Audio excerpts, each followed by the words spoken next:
Mm. ¿Cómo están ustedes? Por la ruta bíblica del Señor Jesucristo, que les saluda, Julio Cien, que está junto a ustedes una vez más. Creemos que sin lugar a dudas, la ira y el enojo son emociones que experimenta o experimentamos nosotros, los seres humanos, y que generalmente nos traen una muy mala consecuencia. Hoy iniciaremos esta presentación, este estudio bíblico tipo sermón, exponiendo nuestro texto base, que se encuentra en Proverbios 14:29 y que dice así: el hombre entendido controla su ira, el que se enfurece muestra gran necedad. Dios nos diseñó para sentir emociones, pero también nos dio sabiduría sobre cómo manejar nuestras reacciones para que podamos evitar desilusionarlo y a él, como también a los demás. Enfadarse, perder los estribos desde un enfado leve hasta la ira hirviente. Todos sabemos lo que es sentir ira. Dios siente una ira santa contra el pecado, y nosotros la sentimos cuando somos objetos de injusticia. Hasta aquí esta ira es normal y no es maligna. Y aunque es una emoción natural, la ira eh, importa la forma en que la manifestamos. La ira mal expresada, que es la que vamos a tratar, la ira mal expresada provoca una ira evidente, que es aquella visible y reconocible, que es aquella que mostramos por medio de acciones y actitudes generalmente violentas, como también existe una ira oculta que guardamos en nuestro interior, que genera un sentimiento de odio hacia otras personas. Ambas son iras o emociones que dañan nuestro ser y nuestra convivencia. Dividiremos este estudio bíblico o sermón en dos. Primero, una descripción psicológica del contexto natural y humano, es decir, una visión desde la descripción de las ciencias humanas, en especial de la psicología. Segundo, que nos dice Dios en su palabra o escrituras sobre la ira y qué demanda de nosotros.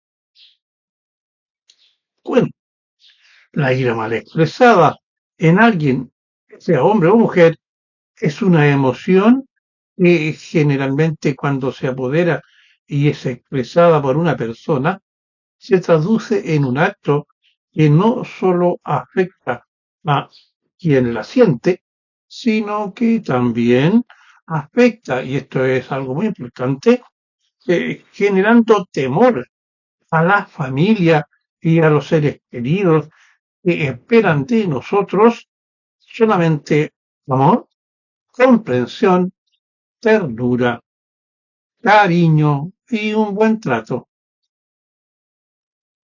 Se hace necesario destacar que esta emoción de la ira se da tanto en hombres como en mujeres, de todas las edades, y evidentemente que son expresadas desde dos aspectos de vista distintos. La mujer ejerce una ira muchas veces distinta a la que ejerce el hombre, aunque ambos muchas veces se muestran violentos, no solamente en sus gestos, sino que en sus palabras. Todas las personas pueden estar sujetos a experimentar la ira y enojo frente a ciertas circunstancias que desde el punto de vista humano generalmente son sinónimas de injusto o injusticia, y en especial cuando son los padres que la ejercen sobre sus hijos u otros seres queridos y deben estar desprovistas de toda forma de violencia. Dijimos que la ira es una emoción humana natural y adaptativa, caracterizada por un sentimiento de indignación, de enojo o rabia, de intensidad variable, desencadenada por situaciones de frustración, injusticia, amenaza, dolor. Actúa como un mecanismo de defensa, pero si es intensa o frecuente, puede provocar problemas de salud físico y mental. Aspectos claves de la ira. Provoca una reacción física y un aumento rápido del ritmo cardíaco, de la presión arterial y de niveles de adrenalina que físicamente se suelen mostrar con tensión muscular, enrojecimiento y respiración rápida. Una función adaptativa. Aunque mal vista socialmente, la ira es útil en algunas ocasiones para defendernos y luchar ante injusticia o peligro, como ya lo dijimos. Diferencia con la violencia. La ira es una emoción, mientras que la violencia es una conducta. La ira no siempre conduce a la agresión, es decir, a la violencia. Consecuencias. Si no se gestiona, o sea, si no se trata, puede dañar relaciones de armonía familiar, enfriar el amor y provocar temor y desconfianza, causar problemas laborales y afectar la salud, incluyendo problemas cardiovasculares o, úlceras, no solo de quien la experimenta, sino que también aquellos en los cuales se depositan, es decir, a estos seres que son nuestros interlocutores. Ahora pasaremos a ver qué nos dice Dios en su palabra. Proverbios 14:29 nos dice que el que tarda en airarse es el grande de entendimiento, mas el que es impaciente de espíritu enaltece la necedad. El Evangelio y la Biblia en general aconsejan a controlar la ira para no pecar, advirtiendo que el enojo incontrolado es necesidad y es destructiva. Proverbio 29:11 dice, los necios dan rienda suelta a su enojo, pero los sabios aisladamente la controlan. Aquí se destaca la importancia del dominio propio y la gestión de las emociones, la importancia contrastando la impulsibilidad, contrastando la impulsividad del necio con la prudencia del sabio. La enseñanza central es que refrenar la ira y las emociones intensas es un signo de sabiduría, y mientras que expresar sin control trae consecuencias negativas y es la actitud de un necio. Proverbios 15:1 nos sigue hablando. La blanda respuesta quita la ira, más las palabras ásperas hacen subir el furor. Se insta a abandonar la amargura y la furia, fomentando el dominio propio y la bondad, el perdón inmediato, sin dejar que el enojo perdure. Efesios 4:26 nos habla al respecto y dice así, si se enojan o montan en ira, si se enojan, no permitan que eso os haga pecar. El enojo o la ira no debe durarles todo el día, ni deben darle al diablo oportunidad de tentarlos. Y luego Colosenses 3:8 sigue diciendo, pero ahora abandonen también todo esto, enojo, ira, malicia, columna y lenguaje obsceno, perdón, calumnia y lenguaje obsceno. Muchas veces la ira nos lleva a decir cosas de otros que no son correctas y que no son ciertas, o también nos hace poder retarlos eh, por medio de palabras obscenas y que no son correctas. Aspectos clave, la ira en las escrituras. La ira no es pecado en sí misma. Efesios 4:26 dice, airaos, y no pequéis. No se ponga el sol sobre vuestro enojo. Es decir, debe ser un sentimiento pasajero. No debe quedar en el interior nuestro, ni estar sujetando nuestra actitud durante mucho tiempo. Reconociendo que es una emoción, pero no debe convertirse en acciones pecaminosas. Es decir, aquellas que no están contempladas en el Evangelio y que el Señor no se agrada cuando nosotros actuamos bajo ciertas circunstancias que ya hemos estado describiendo como indebidas. Advertencia sobre la ira. Dios en la Biblia advierte que la ira descontrolada trae resultados destructivos y es propia de los necios. Eclesiastés 7:9.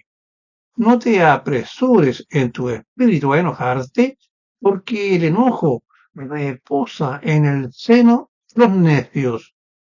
Y luego en Santiago 5:7-9 también nos habla, por tanto, hermanos, tened paciencia hasta la venida del Señor.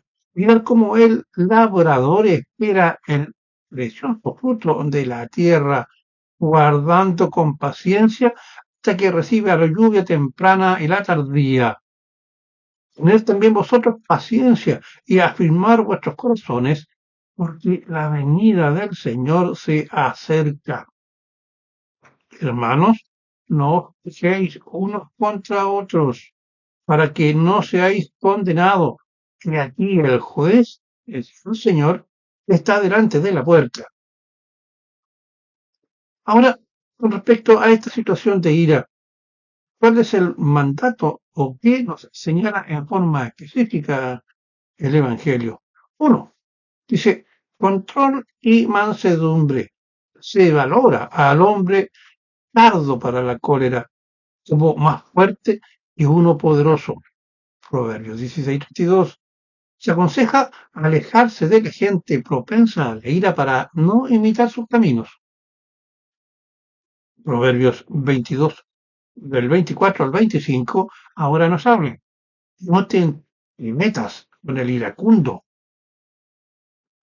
ni te acompañe el hombre de enojos. No sea que aprenda sus maneras y tomes el lazo para tu alma. Dos, la alternativa cristiana es el fruto del espíritu, es decir, no andar en la carne, es decir, en las emociones de nuestro cuerpo. El espíritu, el fruto del espíritu incluye la pasibilidad y dominio propio. Gálatas 5:22-23 nos dice, más el fruto del espíritu es amor, gozo, paz, paciencia, benignidad, bondad, fe, mansedumbre, templanza. Contra tales cosas no hay ley. Es decir, está ausente en esta parte de los frutos del Espíritu la ira, invitando a cambiar la ira por la compasión y el perdón. En Efesios 4:32 nos dice, antes, sed benignos unos a otros, como Dios también os perdonó a vosotros en Cristo. Tercero, solución rápida sobre la ira. No dejar que se ponga el sol sin antes poder buscar el perdón o la calma entre personas. Dice entonces, no dejar que se ponga el sol significa no cultivar el rencor ni la amargura, resolviendo los conflictos en forma rápida. En resumen, el mensaje bíblico es gestionar la ira con sabiduría, evitando que se convierta en odio o en una costumbre arraigada o malicia y prefiriendo la paz. y la reconciliación, especialmente cuando movido por preocupaciones generadas por deudas, desempleo o circunstancias de la vida, descargamos nuestra frustración en forma de ira sobre nuestros seres queridos que son inocentes, como son hijos, hijas, hermanos, etcétera. Queridos hermanos, eh, hombres y mujeres, con demasiada frecuencia descargamos nuestra vida hacia nuestros seres queridos, esposas y esposos, en forma de ira. Acostumbramos a expresarla por medio de palabras bruscas, muchas veces con improperio o palabras soeces, o con gestos amenazadores. Y lo más triste, que creemos que estamos actuando bien. Justificamos pensando que es por el bien del otro, es decir, por el ser amado, que muchas veces genera de parte de ellos respuestas agresivas de nuestra conducta, que a todas luces generalmente es injusta. El querer corregir o censurar a una conducta indebida o una acción indebida de otro o actuar frente a un acto de injusticia debe ser llevada a sentir un sentimiento de ira justa que refleja un sano reproche con argumentos correctos, pero nunca en una ira acompañada de enojo y violencia. Por último, deseamos destacar el hecho de que siendo muchos de nosotros iracundos en el pasado, y el Señor, por su gracia, ha provocado en nosotros un cambio evidente, no obstante ello, debemos sufrir y cargar con este estigma negativo que genera un sentimiento de temor o desconfianza porque en el pasado fuimos iracundos y muchas veces violentos, justamente en aquellos seres queridos y amigos que en el pasado le hicimos sujeto de nuestra ira no deseada y que nosotros quisiéramos que este sentimiento de desconfianza, porque hoy día nos sentimos diferentes, hubiese desaparecido y que muchas veces nos acompañará por todos los días de nuestra vida. Nuestras expresiones de ira normalmente a veces generan daños irreparables en nuestros seres queridos, en nuestros hijos, en nuestras hijas, en nuestros hermanos, en nuestros amigos. Queridos hermanos, seamos personas que, estando en el espíritu, sepamos controlar estas experiencias y si es justa, es decir, si es producto de algo en el cual creemos nosotros que es injusto, seamos capaces de ejercer el dominio propio para poder expresar una defensa o un cambio de conducta en aquellos que están actuando mal, así como nosotros en un momento hemos actuado. Termino diciendo que la ira es algo que afecta a todos nosotros, creyentes e incrédulos, hombres y mujeres, niños, jóvenes, adultos y adultos mayores. La gracia es que debemos ser capaces, de acuerdo a lo expuesto, de la luz del Evangelio, mucha fe y confianza, pedirle al Señor de toda gracia que nos ilumine y nos dé fuerza para poder controlar esta ira y canalizarla hacia aspectos que sean positivos. Por la ruta bíblica del Señor Jesucristo, una vez más, les pido a ustedes, deseándoles que la paz del Padre y la de su Hijo Jesucristo sea con todos ustedes, por su Santo Espíritu. Julio C. Agurto les despide y será Hasta una próxima oportunidad. Muchas gracias.